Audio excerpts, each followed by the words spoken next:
Hey y'all, it's Nana with Nana So Crafty on LivingCooper.com. I'm sure you saw me make this t-shirt blanket with the fleece back a little while ago. And when I was making that, I had this rag rug front back t-shirt blanket hanging on the wall. And I promised that I'd get around to showing you how to make it. And I've had a person ask me how to make it. So instead of showing you how to make the whole thing, I'm gonna make a new row. It was a little short to be a twin, so I'm gonna make a row and attach it and show you how it's done. It's real easy. I love this quilt because I do add on to it. We made one for our daughter in 9th grade, and then when she graduated high school, I added on to it, so now it's like a king size blanket. It's front and back. I do the rag rug. I save the emblems off the chest and the sleeves to fill in some of the space. Real simple, real easy. I already pulled my 5 shirts for the front, which are here, and my 5 shirts for the back. So watch as I pin them together. Pinning is very important. You can't use too many pins. All right, y'all. So to see how I got to this point with my squares and this blanket, you need to check the link in the description, the thumbnail, or the card that's in the video, and you'll see how I cut them, how I sort them, how I store them, and how I attach them. But here we go. This is my rag rug front back t-shirt. So here's the front. That's gonna be the front of this blanket. And this is gonna be the back of this blanket. And I'm gonna pin them together, front to back, just like this. And I need to pin them really well. But first I'm just gonna lay them out, how I've got my quilt going. So this is square number 2, face down. You want the wrong sides together. Most sewing, you do the right sides together. We're doing wrong sides together. I've made this before where I did the iron-on fleece, where I ironed on to keep it from slipping. That works really well. It takes a lot of time. That's really where your only expense is. I didn't like it so well. It works, it's great, but I found it not necessary. I'm not an exact sewer, y'all. I break all the rules. All right, so that's how this side's gonna look. I want to double check that the top to top, so I don't have anything upside down, so I don't have to rip any stitches, just like that. And then I need to pin really well. Okay, so I have all my sets, my pairs, and I'm gonna quickly pin them together so I don't have to keep getting up and down, just as pairs like this. And then I'll match them all up so I don't have to keep moving my chair. All right, so this is gonna have to shift so we can sew in a minute. Okay, for the rag rug, I'm gonna sew the 2 sides together of all 4 shirts. So, I need to do the bottom sides together. I need to line them up really well. It's okay if it rolls under because we're not gonna get the end. I do a 1/4 inch seam allowance.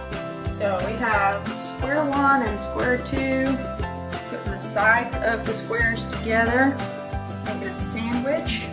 All of the edges to line up. Pin it really well. So you have 4 layers of t-shirt. So I pin sideways because I'm going to sew over my pins. That way I don't have to worry about pulling them out. Also, some t-shirts have a little more give in them and they're going to run a little longer. In my opinion, that doesn't matter because of the rag rug. What I'll do, I'll pin from the outside and just kind of try to absorb that extra give. Alright, so here's 2 squares. Now we're going to put the other 2 sets of squares together, or the other sandwich together, pin them real well, and then you'll see me do some sewing. Keep watching.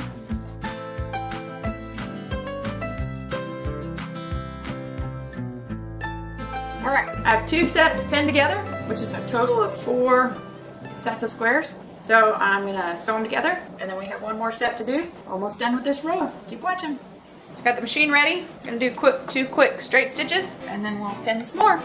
1/4 inch allowance.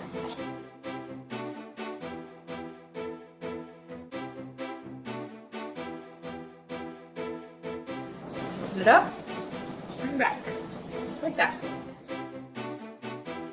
There you have your front and back. So these go like this.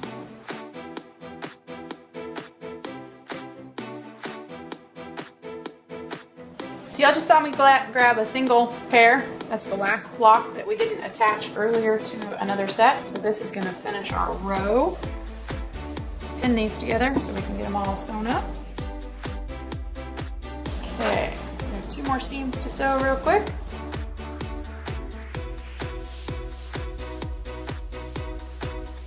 I'm gonna put the sewing machine down, spread the quilt out, and pin the row to the quilt. All right, y'all, moment of truth.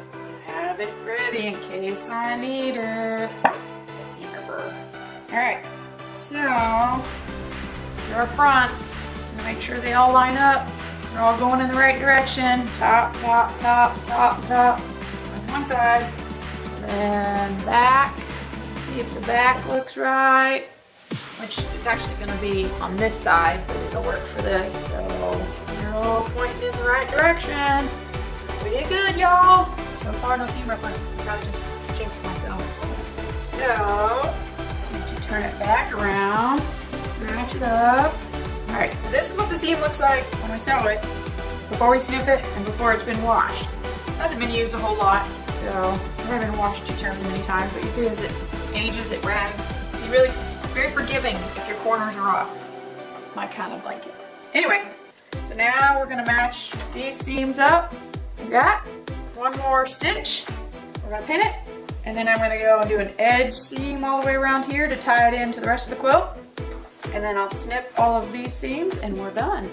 And pin this. We need to pin it really well. Match up our seams. It's going to take a while. Lots of pins. Keep watching. Alright, so I'm going to put a pin here right in the very middle.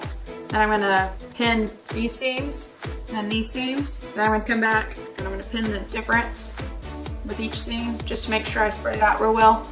Just seems to make more sense to me in case I get a bubble or some shirt that stretches more than the other, and it sews a little easier. Lots of pins. Pin your seams open. One right in the middle of the seam. And because I've already sewn that, it's not as easy to do, but on these you want to pin the flaps open. Just makes it easier that you don't sew it shut for later when you snip it. And I don't have to snip those, so it doesn't really matter. You want to match your seams really well.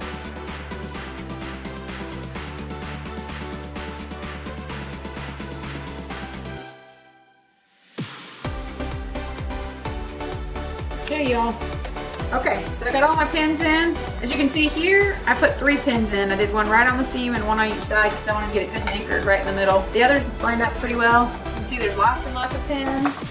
And I matched the edges up. Like I said, these are already frayed, so it didn't really matter how far. You'll see they went over a little bit because I want to make sure I catch the seam from the old quilt to the new quilt, so it's not going to be exactly lined up. But it'll fold over and roll over as I wash it. So I just want to make sure I got a good seam to attach the new row. You'll never notice after it's been washed a few times. It'll be a good secure seam for the add-on. Follow along, fixing to sew it up. We're almost done here.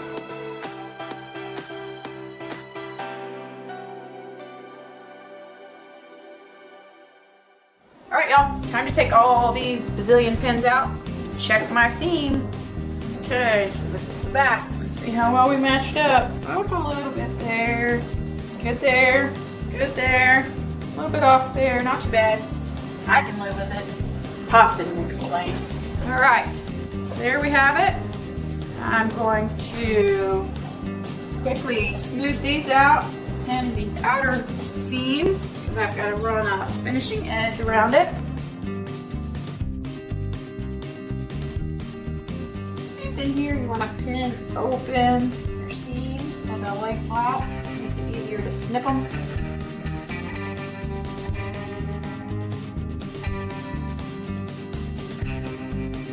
So I pinned my outer seam all the way around, my 2 pieces.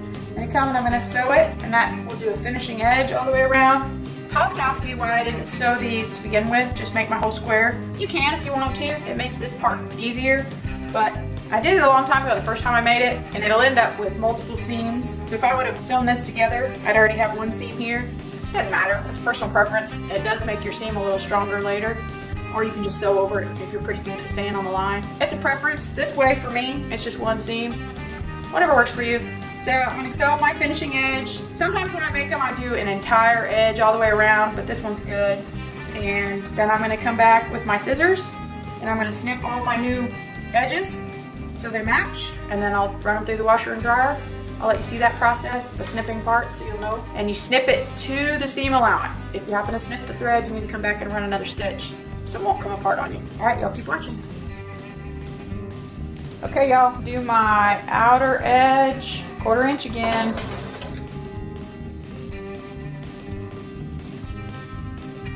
All right, y'all, time to get the little snippers out and snip all of our new seams so they'll match our rag rug old seams.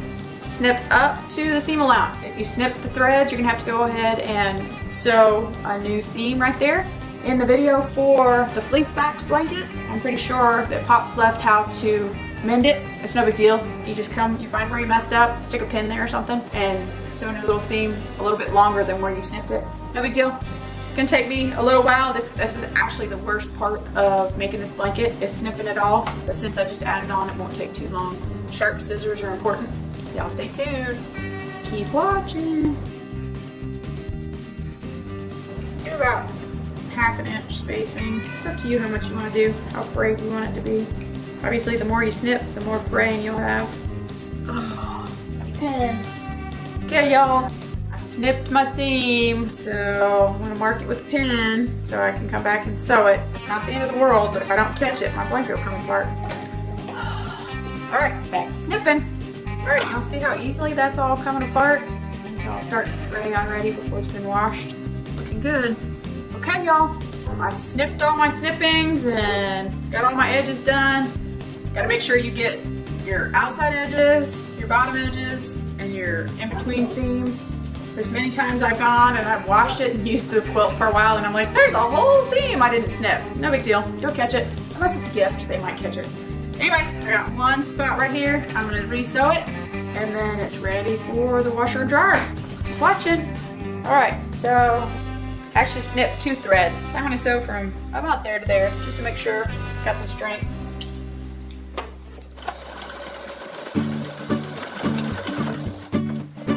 Okay, y'all, so it's all done.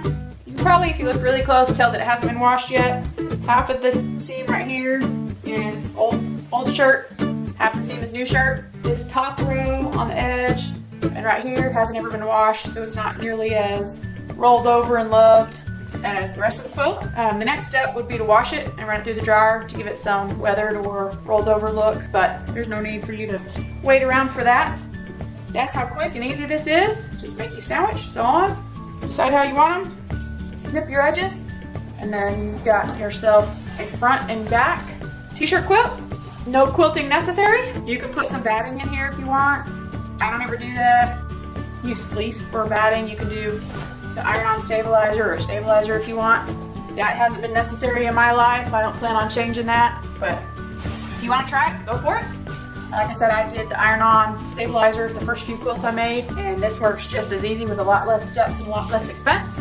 All right, y'all, thanks so much. This is Nana with Nana So Crafty on LivingCooper.com with my rag rug t-shirt quilt. Super easy, front back t-shirt, no batting, no iron-on stabilizer, no quilting necessary. Please follow us on Twitter, Instagram, and Pinterest. Our handle is LivingCooper. Also, our blog is LivingCooper.com. Please like, share, subscribe, and keep watching our videos. Leave us some comments. Constructive comments are always welcome. Let us know whatever things you'd like to have us review. And keep watching.